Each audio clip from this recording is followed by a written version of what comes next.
मोतिहारी जिला के व्यवसायियों के लिए खौफ का नया नाम बनता जा रहा रूपम सिंह आखिरकार पुलिस के हत्थे चढ़ गया। जिला पुलिस ने रूपम को दिल्ली के गोपालपुर गांव से गिरफ्तार किया है। हाल के दिनों में रूपम ने मोतिहारी शहर के राजा बाजार के हार्डवेयर व्यवसायियों से फोन पर 10 लाख रुपया की रंगदारी मांगकर जिले में दहशत कायम कर दिया था।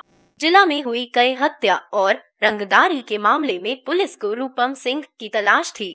रघुनाथपुर थाना क्षेत्र का निवासी है। इसको गिरफ्तार किया गया है कल स्पेशल टीम के द्वारा दिल्ली से, और हमारी टीम में मनीष, मुन्ना और अभिनव दुबे थे। साथ ही यहाँ से टेक्निकल सपोर्ट में चिरंजीवी और नित्यानंद और एसडीपीओ सदर थे। साथ ही इसके पास से रंगदारी जो डिमांड की गई थी 7 तारीख को एक व्यवसायी से, हार्डवेयर व्यवसायी से टाउन थाना क्षेत्र में, वो मोबाइल भी बरामद किया गया है। इसकी निशानदेही पर एक पिस्टल और 5 गोली और कुछ मादक पदार्थ भी बरामद हुआ है। ये पूर्व से जो पवन गुप्ता हत्याकांड हरसिद्धि में हुआ था उसमें, साथ ही रंजीत सिंह हत्याकांड जो टाउन में हुआ था 31 दिसंबर 2020 को उसमें, और हरसिद्धि थानाकांड संख्या 152-19 जो उमेश सिंह को गोली मारी गई थी उसमें ये वांछित था और फरार चल रहा था। इसकी गिरफ्तारी से जो 7 केसेज हैं अभी तक इसका आपराधिक इतिहास उनका उद्भेदन हुआ है।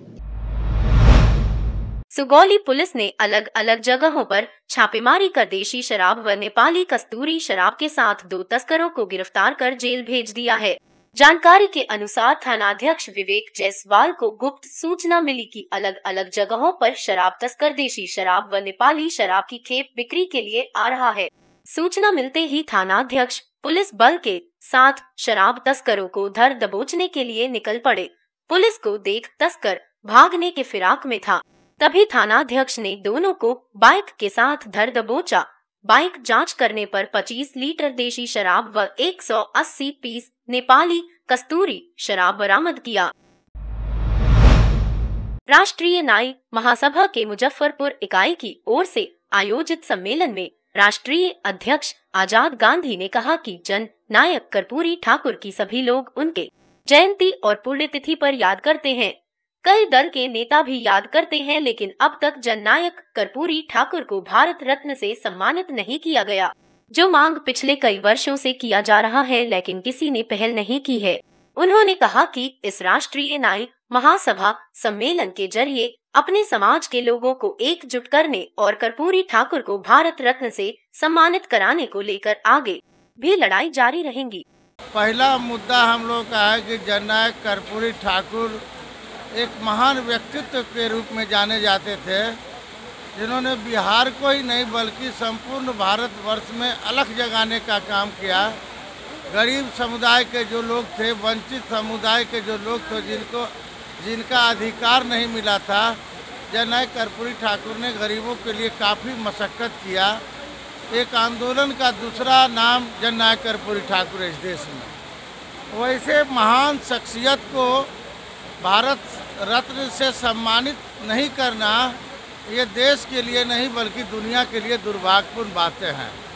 यह सम्मेलन भारत सरकार से और बिहार सरकार से भी मांग करती है कि जो जननायक कर्पूरी ठाकुर के पद चिन्हों पर चलने का लोगों ने संकल्प लिया था, आज वो अपने रास्ते से भटक गए हैं।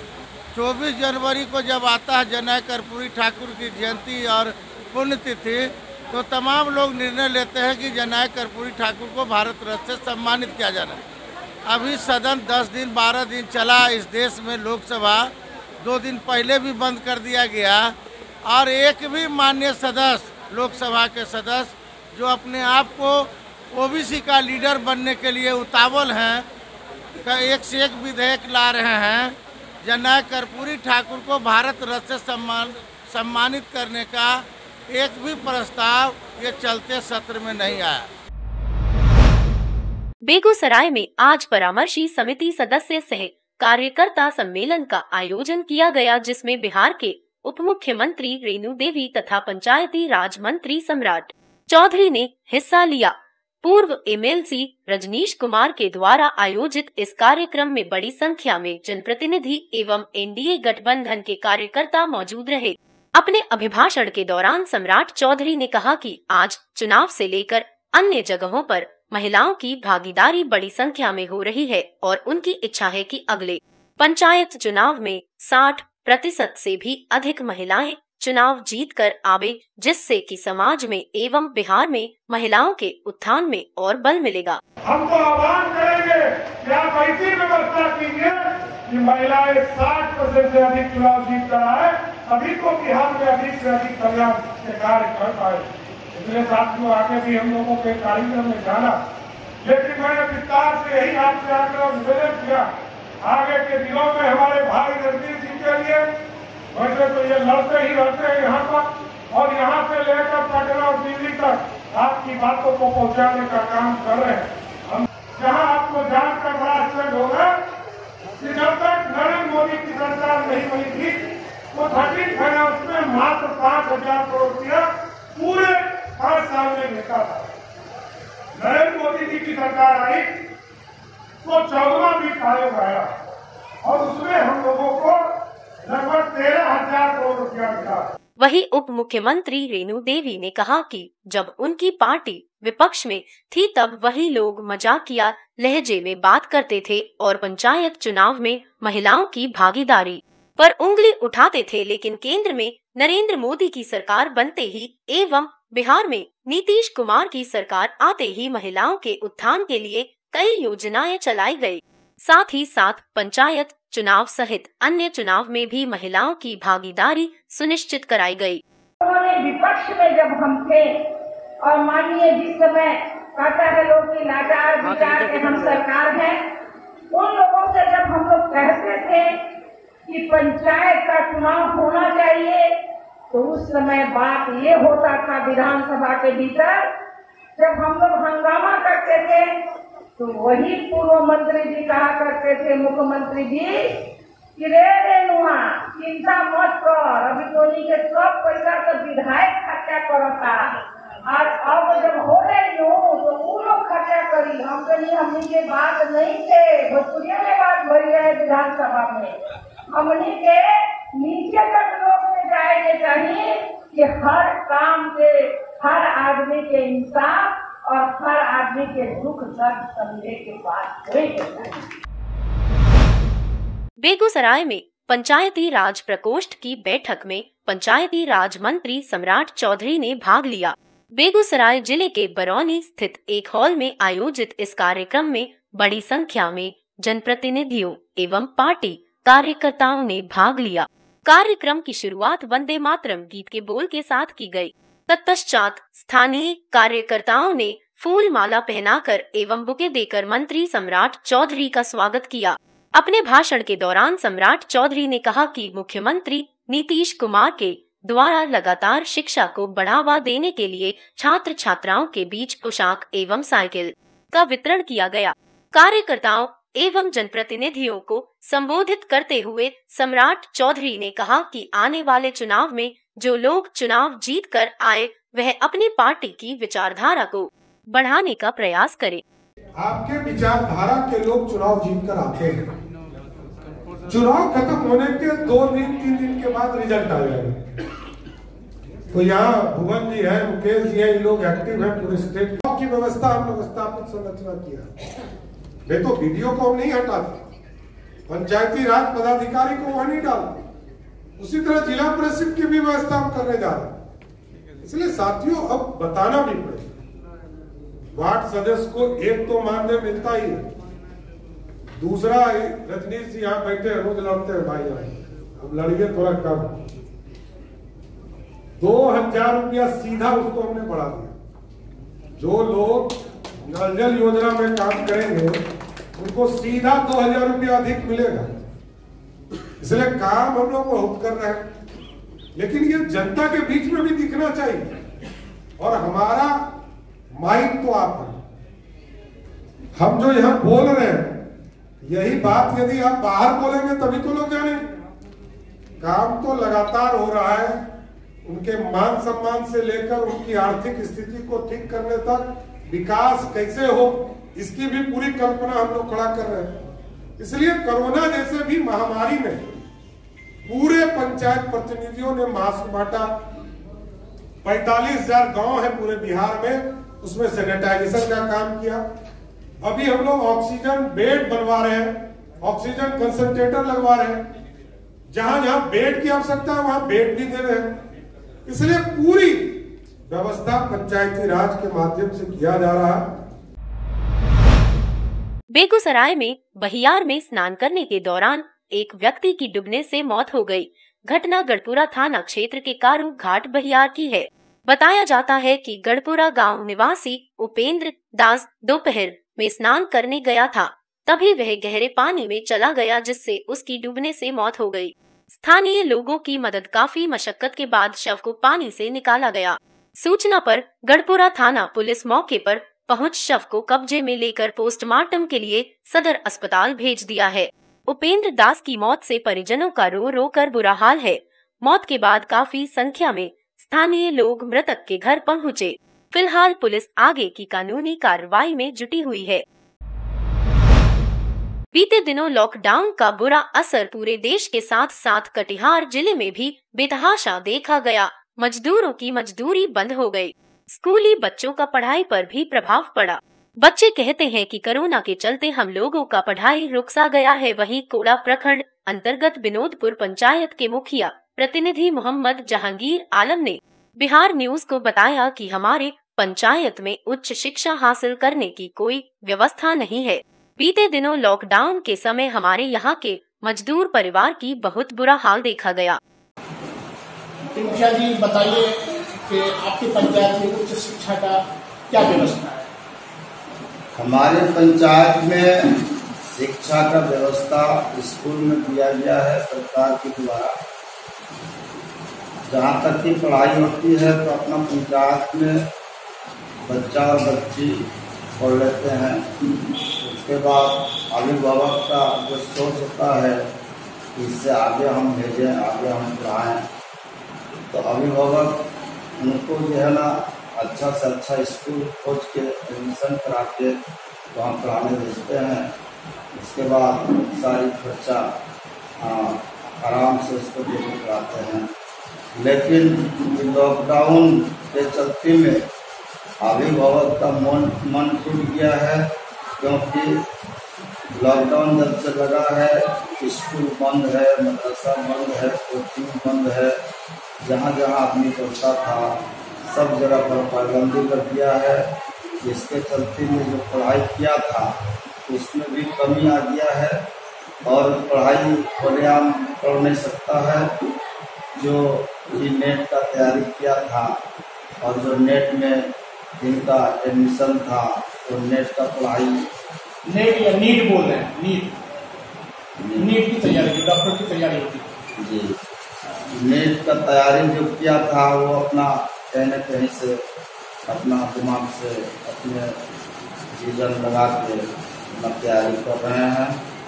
बाकी जो हम लोगों ने सोचा था, मेरा भी बच्चा पढ़ रहा है और मेरा तो ही लड़का है, मैं सोचा था कि दोनों बच्चा को अच्छा से अच्छा जो है पढ़ाई कराऊंगा और उसके बाद उनका अपना भविष्य बनेगा, मेरा जना प्रतिष्ठा बनेगा, मैं सोच के पढ़ा रहा था। लेकिन लॉकडाउन के चलते में बच्चा सब स्थान ले लिया, घर बैठ गया। घर बैठने के बाद पढ़ाई तो अभी लेट से चल रही है। ये बताइए कि ये जो लॉकडाउन का पीरियड गुजरा, इस लॉकडाउन में क्या असर पड़ा, कैसा असर पड़ा पढ़ाई पे आप लोगों का? पढ़ाई पे तो बिल्कुल ही नुकसान गया और अच्छे से पढ़ नहीं पाए। सारे कोचिंग संस्थान वगैरह सारा कुछ बंद थी, हर चीज बंद थी। क्या इंटरनेट वगैरह से कोई पढ़ाई वगैरह होती है आप लोगों की? नहीं, कुछ नहीं होती है। इंटरनेट सुविधा कैसे मिलता है आप लोगों को? क्या किस तरह का सुविधा मिल रही है आप लोगों को? अभी तो कोई तरह का सुविधा नहीं है। सरकार से क्या मांग करते हैं? सरकार से यही मांग करते हैं कि लॉकडाउन को अब ना लगाएं और हम लोग की अच्छे से पढ़ाई हो। लॉकडाउन में हम लोग की पढ़ाई बहुत ही गंभीर गई है, अच्छे से पढ़ाई नहीं हो चुकी है। कितने क्लास में पढ़ते हैं आप? 11th में क्लास कर रहा हूँ। कौन से स्कूल से? BMP 7 KTR। अच्छा, ये बताइए कि लॉकडाउन का जो पीरियड गुजरा, इस पे क्या असर पड़ा, कितना असर पड़ा पढ़ाई पे आप लोगों का? बहुत खराब असर पड़ रहा है, बहुत स्टूडेंट को दिक्कत भी हो रहा है पढ़ने में। क्या इंटरनेट वगैरह की कोई सुविधा मिलती है आप लोगों को? नो सर, कोई सुविधा नहीं मिलती है। क्या सरकार से क्या चाहते हैं आप? लॉकडाउन हटा दे बहुत जल्द। अच्छा अच्छा, कि हम लोग का पढ़ाई फिर से शुरू हो जाए। क्या नाम हो आपका? अवैधुर रहमान। अवैधुर रहमान। कौन सी क्लास में पढ़ते हैं आप? Inter final. इंटर फाइनल में कौन से कॉलेज से? DS college. डीएस कॉलेज से। ये बताइए कि ये जो लॉकडाउन का पीरियड रहा, इस पीरियड में आपकी पढ़ाई पे क्या असर पड़ा? मेरे पढ़ाई में तो बहुत ही असर पड़ा कि जी बहुत ही मतलब असर पड़ा कि जैसे कि पढ़ाई तो नहीं हो पाई अच्छे से। इंटर में 12th क्लास में भी 11th में भी 2 साल से लॉकडाउन चल रहा था और इसी बीच में फिर फाइनल ईयर भी आ गया इंटर, तो एग्जाम तो दिए किसी तरह, लेकिन फर्स्ट वन तो आए लेकिन संतुष्टि नहीं है। क्या लगता है कि कहाँ कमी नजर आई आपको? वही कि जो मतलब जैसे कोचिंग वोचिंग बंद है और कॉलेज तो बंद रहते हैं, कॉलेज में जाते नहीं थे लेकिन कोचिंग बंद है। कटिहार जिले के कोड़ा थाना क्षेत्र अंतर्गत बिशनपुर पंचायत के मविया गांव में बीते कुछ दिन पहले एक युवक का शव पेड़ से लटका मिला था, तो वहीं एक महिला जख्मी हालत में झाड़ी से मिली थी। महिला की इलाज के दौरान मौत हो गई थी। इस घटना को लेकर स्थानीय ग्रामीण प्रेम प्रसंग से जुड़ा हुआ बता रहे हैं, तो मृतक के परिजन स्थानीय मुखिया प्रतिनिधि निर्मल सिंह पर हत्या का आरोप लगा रहे हैं। मगर जैसे ही इसकी खबर पंचायत वासियों को मिली तो स्थानीय ग्रामीण निर्मल सिंह के समर्थन में खड़े होकर झूठे आरोप लगाए जाने का जोरदार प्रदर्शन करने लगे। लोगों ने बताया कि मुखिया प्रतिनिधि निर्मल सिंह 5 साल से मुखिया का प्रतिनिधित्व कर रहे हैं और हम लोगों के मसीहा बनकर खड़े रहते हैं। मुखिया प्रतिनिधि पर लगाया गया आरोप पूरी तरह बेबुनियाद है। आगे पंचायत चुनाव होना है, इस वजह से मुखिया को साजिश के तहत फंसाया जा रहा है। ये बताया कि पिछले दिनों जो हत्या की घटना हुई आपके पंचायत में, उसमें मुखिया जी का नाम घिसटा जा रहा है। क्या लग रहा है कि मुखिया जी इस टाइप के आदमी हैं? नहीं। क्या मुखिया जी किसी की हत्या करवा सकते हैं? नहीं। कैसे छवि के लोग हैं मुखिया जी? ये सब बहुत अच्छा छवि है, समझा। वो जो है ना मुखिया जी, उसको गलत से वो फंसा जा रहा है। मुखिया जी नहीं है। मुखिया जी बहुत अच्छे आदमी हैं, हमारा पंचायत के लिए बहुत अच्छे आदमी है, बहुत अच्छा चलाते हैं और है जी कि हर एक इंसान, हर एक व्यक्ति के लिए बहुत अच्छा दर्जा बनाया है। कोई तरह की उसकी बात के कोई गलत भावना नहीं है, कोई गलत त्रुटि नहीं, बहुत अच्छा से रहते हैं, बहुत अच्छा से चलाते हैं। निर्मल मुखिया बहुत अच्छा आदमी है और अच्छा से हम लोग का गांव में बिशनपुर पंचायत और सब पंचायत में अच्छा से काम किए हैं निर्मल मुखिया। औरंगाबाद जिले के नबीनागर थाना के एक रिश्वतखोर दरोगा जी का वीडियो सोशल मीडिया पर तेजी से वायरल हुआ है। वायरल वीडियो में दरोगा अशरफी दुबे 2 बार में 5-5 हजार यानी कुल 10,000 की रिश्वत लेते दिख रहे हैं। दरअसल यह मामला बालू की अवैध निकासी और ढुलाई में लिप्त पकड़े गए ट्रैक्टर को छुड़ाने के लिए लेन देन से जुड़ा है। गौरतलब है कि पिछले माह 19 जुलाई को नबीनगर थाना के ही एक एसआई विशेष झा ने रात्रि गश्ती के दौरान प्रखंड कार्यालय के पास अवैध बालू लदे बिना नंबर के ट्रैक्टर को पकड़ा था। उस वक्त झा की रिपोर्ट पर थाना अध्यक्ष शैलेंद्र ने प्राथमिकी दर्ज करते हुए मामले के अनुसंधान की जिम्मेवारी दरोगा अशरफी दुबे को सौंपी थी और इस वीडियो में दुबे जी रिश्वत लेते साफ दिख रहे हैं। वायरल वीडियो में उनकी आवाज भी साफ सुनाई दे रही है, जिसमें वे रिश्वत की मांग रहे हैं। यह रिश्वत जब्त ट्रैक्टर को छुड़ाने के लिए कोर्ट में केस डायरी भेजने के नाम पर लिए जाने की चर्चा है। इधर वीडियो वायरल होने के बाद उक्त दरोगा को निलंबित करते हुए उनके विरुद्ध नबीनगर थाना में प्राथमिकी दर्ज कराई गई है।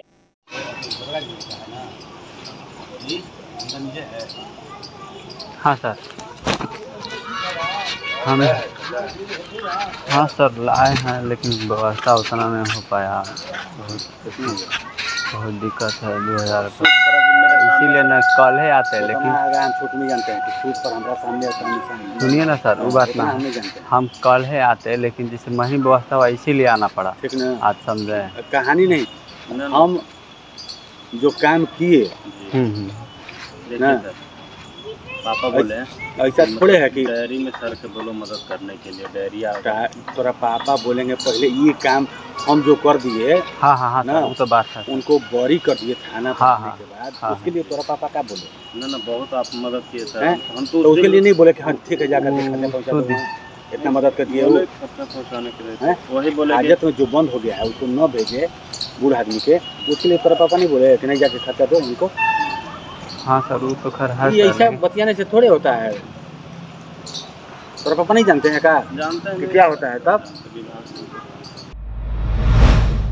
कोऑपरेटिव बैंक नवादा परिसर में किसानों की उस वक्त काफी भीड़ लग गई जब किसान खाद लेने के लिए यहां पर आए थे। सहायक गोदाम प्रबंधक ने बताया कि प्रशासन से बात की गई है, लेकिन समय पर नहीं आने की वजह से परेशानी खड़ी हुई है।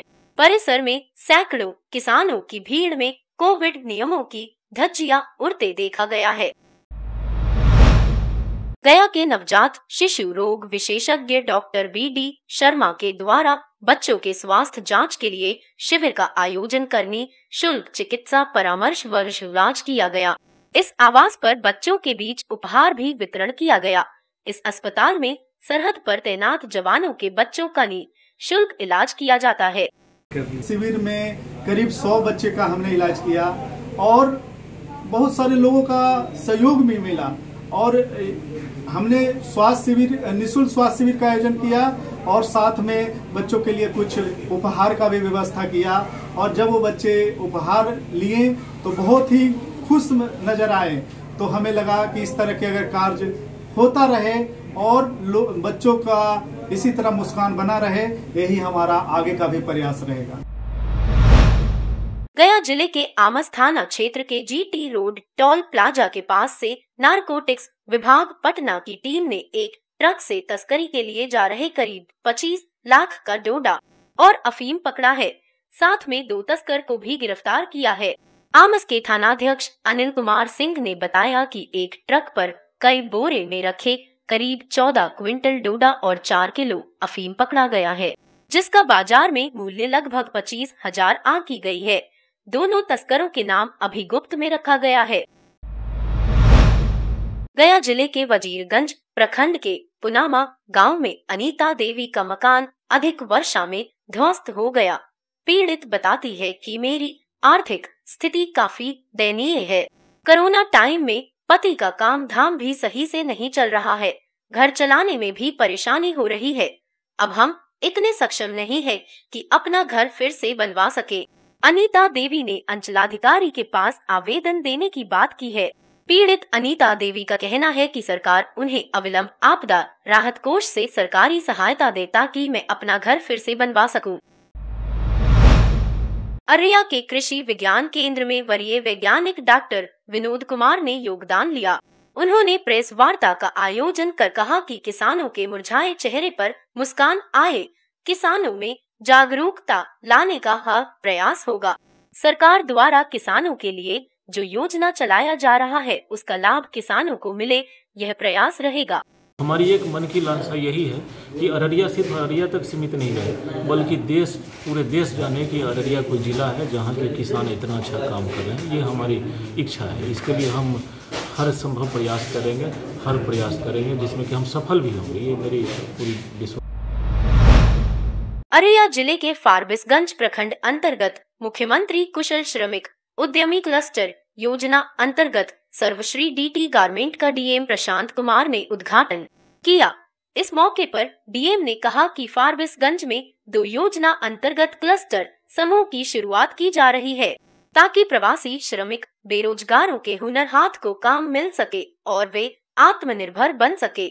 वहीं जिला औद्योगिक नव प्रवर्तन योजना अंतर्गत फारबिसगंज प्रखंड के खवासपुर पंचायत स्थित देवपुरा ग्राम में सर्वश्री साई गेट ग्रीन क्लस्टर का उद्घाटन अनुमंडल पदाधिकारी SDM सुरेंद्र कुमार अलबेला के द्वारा किया गया। इस संबंध में महाप्रबंधक जिला उद्योग केंद्र द्वारा बताया गया कि मुख्यमंत्री कुशल श्रमिक उद्यमी क्लस्टर योजनांतर्गत अररिया इकाई में रेडीमेड वस्त्र की मुख्य दुकान निर्माण होगा। यह योजना प्रवासियों को रोजगार उपलब्ध कराने के उद्देश्य से बिहार सरकार द्वारा चलाई गई है।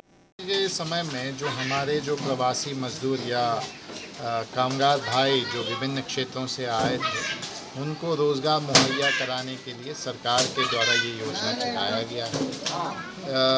ये योजना का आज यहाँ पे जो रेडीमेड फैक्ट्री का एक उद्घाटन मेरे स्तर से किया गया है और हमारे जो GMDIC हैं, जो नोडल पदाधिकारी हैं, उनको आवश्यक निर्देश दिया गया है ताकि इसको जल्द से जल्द क्रियाशील किया जाए।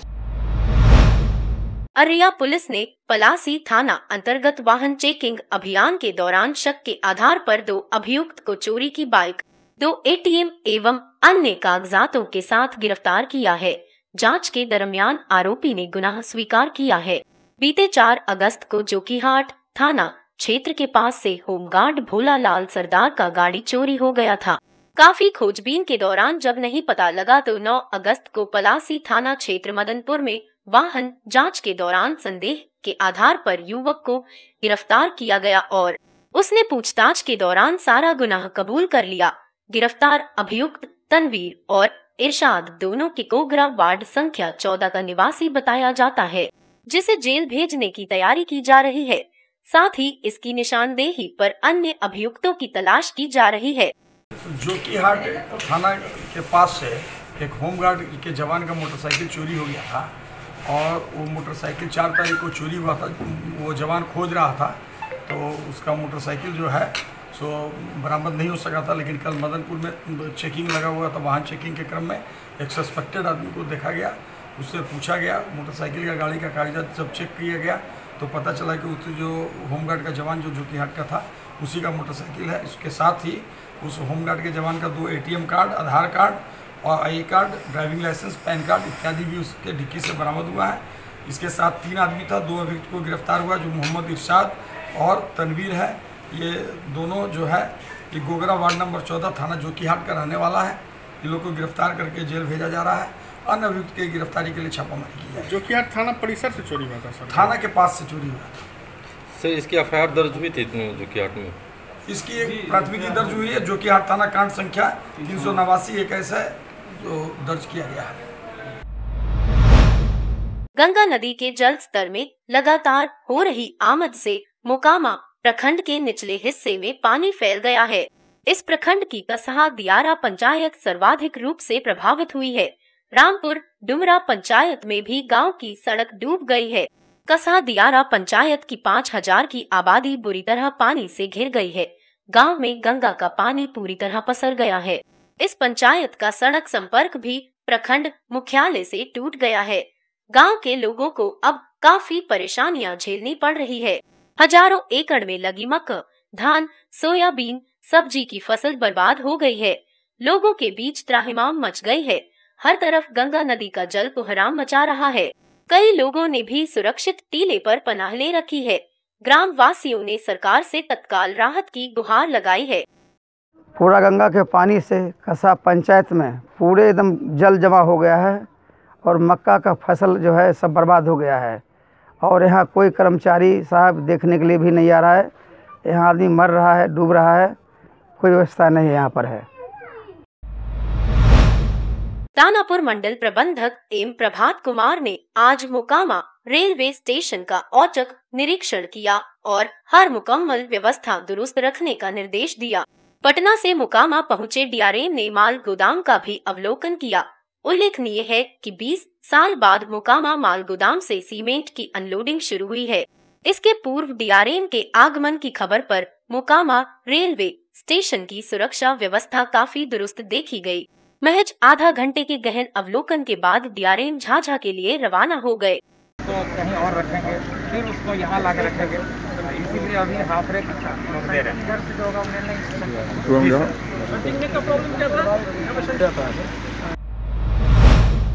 गंगा नदी में आई उफान ने अब व्यापक असर दिखाना शुरू कर दिया है।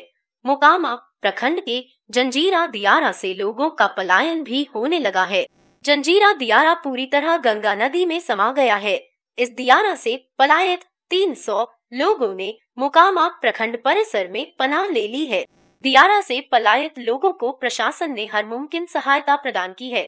दियारा वासियों के रहन सहन, भोजन, बच्चों के लिए दूध और वैक्सीनेशन की मुकम्मल प्रबंध किया जा रहा है।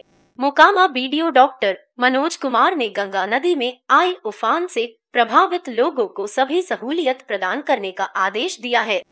गंगा का पानी फैल गया है, लोगों का पलायन है, क्या व्यवस्था और ये प्रखंड मुख्यालय में लोग शरण लिए हुए? हाँ, जलजीरा से आज ही बहुत सारे लोग जिनकी संख्या लगभग 250 से 300 है, वो प्रखंड कार्यालय में आकर निवास कर रहे हैं। उनके लिए मेडिकल टीम एक प्रखंड मुख्यालय में रखा गया है। अगर किसी का तबीयत वगैरह ख़राब होता है तो वो अपना इलाज कर सकते हैं।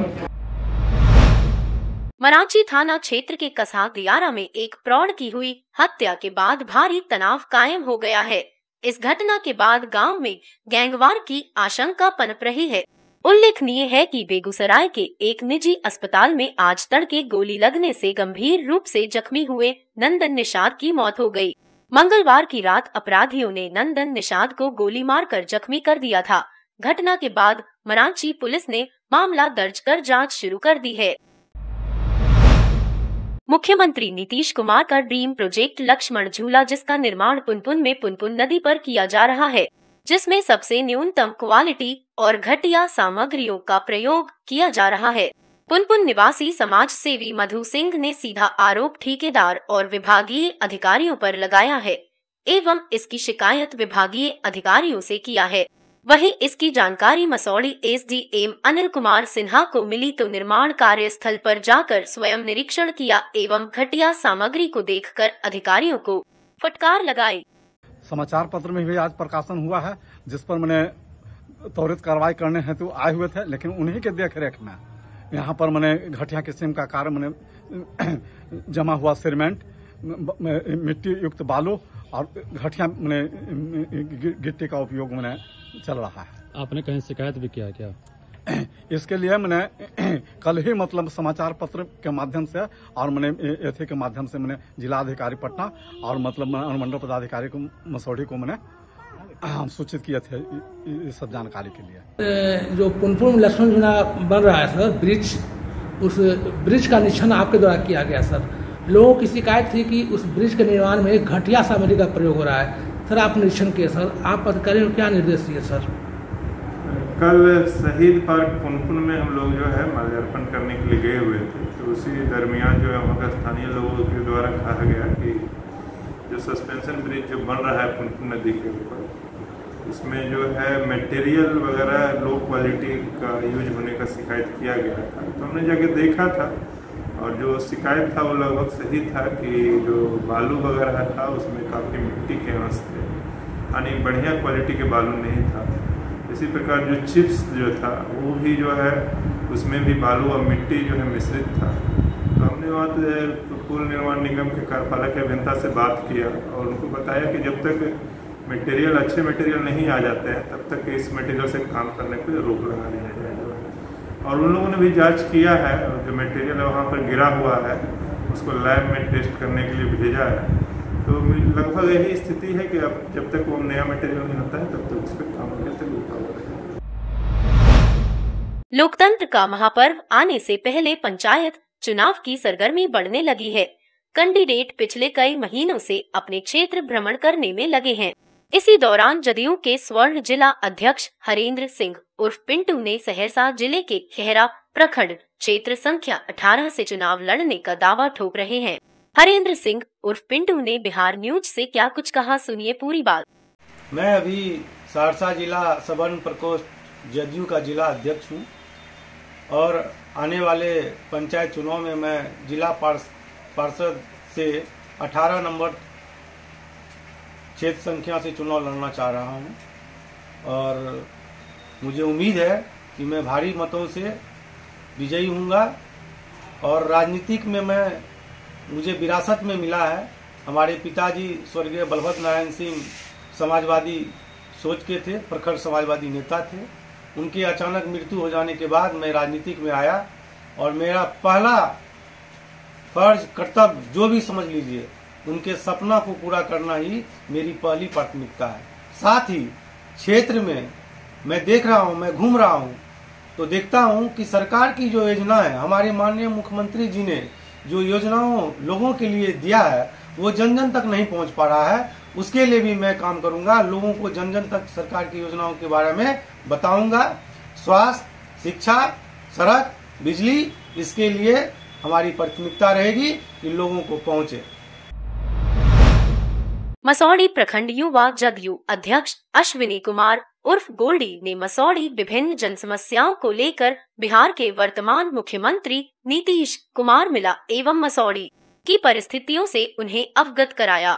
मुख्यमंत्री नीतीश कुमार एवं पटना जिलाधिकारी ने इन समस्याओं पर गंभीरता से विचार किया एवं समस्याएं को दूर करने का आश्वासन दिया।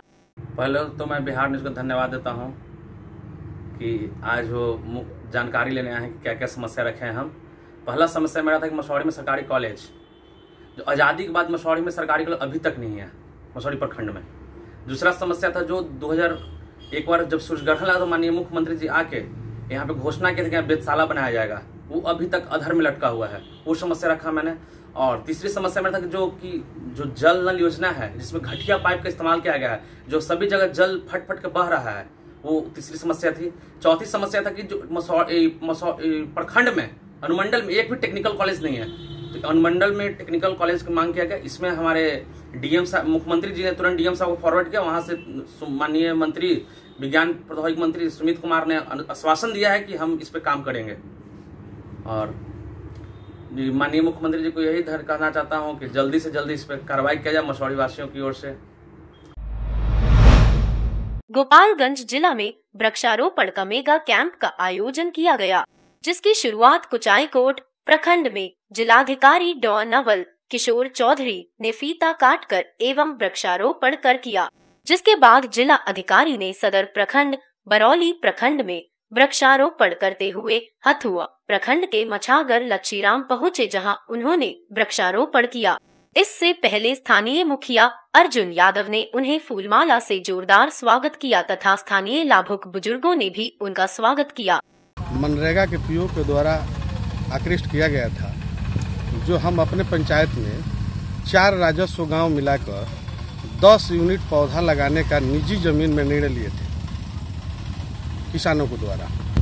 और एक किसान बढ़िया राजस्व ग्राम में सुधीर सिंह पिता ठाकुर सिंह के निजी जमीन में 1 यूनिट पौधा लगाया गया, जिसका पौधारोपण प्रथम पौधा का हमारे जिला संहर्ता महोदय के द्वारा किया गया और हमारे डीपीओ साहब के द्वारा किया गया, प्रखंड विकास पदाधिकारी के द्वारा किया गया और प्रखंड अंचल पदाधिकारी के द्वारा किया गया। प्रखंड के सभी विभागीय वरीय पदाधिकारी मौजूद थे और उनके द्वारा पौधारोपण किया गया। हम लोगों ने पूरे जिले में 2,21,000 पौधे लगाने का लक्ष्य रखा था और सवेरे से हमारी पूरी टीम लगी हुई है, जिसमें कि सारे इंस्टीट्यूशन, सारे पंचायत को हम लोगों ने कवर किया है। जितने भी विद्यालय हैं, रोड हैं, उसको हम लोगों ने कवर किया है।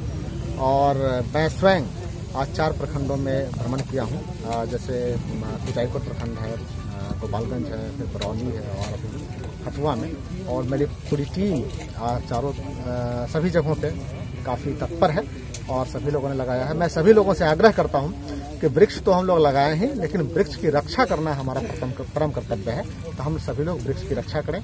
बरौली के बारे में मैं बताना चाह रहा हूं कि बच्चों में इतनी उत्सुकता थी, छात्र छात्राएं वहां आए हुए थे और सभी लोगों ने मास में प्लांटेशन किया और सभी प्लांट किस व्यक्ति ने कौन सा पौधा लगाया है उसका रिकॉर्ड भी रखा है। और हम लोग भविष्य में भी उसको पूरे रिकॉर्ड को मेंटेन करेंगे कि उसी जो स्टूडेंट हैं वही उसी स्टूडेंट का दायित्व होगा कि उस पौधे की रक्षा भी करना है, उसको समय समय पानी देना है और कोई दिक्कत हो तो उसका निवारण करना है। इस तरीके से लोगों को हमने ओनरशिप देने का काम किया है। अज्ञात बदमाशों ने बीएमपी जवान की चाकुओं से गोदकर हत्या कर उसके शव को मैदान के पीछे जंगल में फेंक दिया है। घटना गोपालगंज जिला के थावे थाना के थावे दुर्गा मंदिर का है। मृतक बीएमपी जवान का नाम अर्जुन दयाल है। बताया जाता है कि अर्जुन दयाल की तैनाती थावे दुर्गा मंदिर परिसर में की गई थी। जानकारी के मुताबिक मृतक जवान बीती रात सोया हुआ था। इसी दौरान चाकुओं से गोदकर उसके शरीर पर वार किया गया, जिससे उसकी मौत हो गई। हत्या की सूचना के बाद मौके पर पहुंचे सदर एसडीपीओ नरेश पासवान ने बताया कि बीएमपी जवान के शरीर पर कई जगह गहरे जख्म के निशान हैं, जिसको देखकर ऐसा प्रतीत होता है कि उसकी बेरहमी से हत्या की गई है। देखिए, सुबह हम लोग खबर मिली डेड बॉडी देखा गया। इसमें बीएमपी जवान जो थाल मंदिर में प्रतिनियुक्त है, जिसका नंबर 845 अर्जुन दयाल नामक बीएमपी के जवान है, उसकी डेड बॉडी मिली है। और डेड बॉडी को देखने से लगता है कि उसकी हत्या की गई है। कई जगह शरीर पर जख्म पाया गया है। हम लोग जांच कर रहे हैं, अनुसंधान कर रहे हैं। जल्द ही हम लोग उद्भेदन इसका करेंगे और इसमें शामिल अभियुक्तों को गिरफ्तार करेंगे। भागलपुर के अंग जनपद की लोक आस्था का लोक पर्व बिहुला विशहरी एवं मुहर्रम को लेकर आज ततारपुर थाना परिसर में शांति समिति की बैठक आयोजित की गई। इस बैठक की अध्यक्षता ततारपुर थानाध्यक्ष संजय कुमार सुधांशु कर रहे थे। इस दौरान ततारपुर थानाध्यक्ष संजय कुमार सुधांशु एवं बिहुला विशहरी पूजा समिति के लोग एवं मुहर्रम समिति के लोग एवं कई सामाजिक कार्यकर्ता मौजूद थे। सारी बात हो गई, आप भी वहाँ पर मौजूद थे। प्रतिमा एक भी नहीं बैठी।